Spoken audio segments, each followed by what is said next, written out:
सनी मान कोस्कर जी। राधे राधे। राधे राधे महाराज जी। महाराज जी, मैं कंपटीशन जो तैयारी करते हैं बच्चे आईएएस आईपीएस, उन बच्चों को शिक्षित करता हूँ। महाराज जी, आप पूछ रहे हैं कि शिक्षा में आध्यात्मिकता का स्थान क्या होना चाहिए। महाराज जी, आध्यात्मिकता का स्थान तो सर्वोपरि है। जैसे बालक है, अगर वो पवित्र जीवन व्यतीत करे, जैसे ब्रह्मचर्य है, व्यसन रहित है, गंदी बातों से दूर है, गंदे दृश्यों से दूर है, तो एक बहुत अच्छा उन्नति करने वाला विद्यार्थी होगा, वो स्मृतिवान होगा। और जैसे ब्रह्मचर्यहीन है, नशा करता है, गंदे आचरण करता है, तो ये आधुनिकता उसकी इस बात को नहीं रोक पाएगी। आध्यात्मिकता ही उसे रोक सकती है।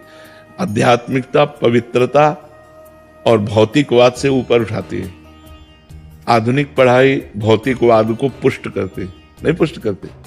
तो भौतिकवाद पुष्ट होने में यही सुख नजर आते हैं, लेकिन अध्यात्म आत्म सुख की तरफ बढ़ाता है, भगवत सुख की तरफ बढ़ाता है। वो भौतिक सुखों की तरफ नहीं बढ़ाता है, भौतिक सुखों को कंट्रोल करके भोगता है। आधुनिकता हमको अधीन करके भोग भोगाती है, अध्यात्म भोगों को अधीन करके भोगा जाता है। कि जैसे मन कह रहा है कि हम गलत आचरण करें, तो वो उस समय विवेक पूर्वक काम करेगा कि नहीं, मुझे गलत आचरण नहीं करना, ये गंदी बात है, ये धर्म से विरुद्ध है। मैंने तो धर्म का ज्ञान और करना है या नहीं करना है, शास्त्र के द्वारा प्रमाणित बात, ये अध्यात्म के बिना कैसे हो सकती है। तो अध्यात्म का सर्वोपरि स्थान है। हम ये नहीं कहते कि दिन भर माला चलावे, पर विद्यार्थी को जरूरी है कि वो 10-20 मिनट अध्यात्म की बातें रोज सुने या पढ़े। मान लो सुनने को नहीं मिलता तो शास्त्र से पढ़े। छोटी छोटी पुस्तिकाएं गीता प्रेस से प्रकाशित हैं जो अध्यात्म से युक्त हैं। ये करना चाहिए, ये नहीं करना चाहिए, ज्ञान हो।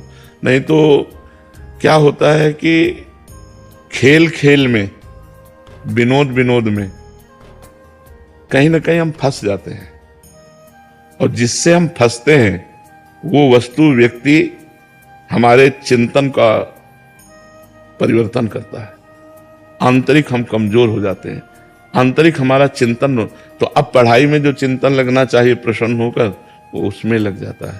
तो कहीं ना कहीं जो पराजय होती है, जो फेल होना होता है, जो हम ग्रहण नहीं कर पाते हैं, जैसे हमारा अंदर से कहीं चिंतन है तो आप क्या बोल रहे हैं कि मुझे समझ में नहीं आता, क्योंकि चिंतन हमारा अंदर और कहीं चल रहा है, और जो हमारा चिंतन आप जो बोल रहे हैं उसी पे है, तो हम उसे पकड़ पाएंगे। तो आंतरिक चिंतन को संभालना अध्यात्म का काम है। और चिंतन संभल गया तो चाहे वो भगवान का चिंतन हो, चाहे विद्या का चिंतन हो, चाहे किसी विषय का चिंतन हो, वो परफेक्ट उसमें रहेगा।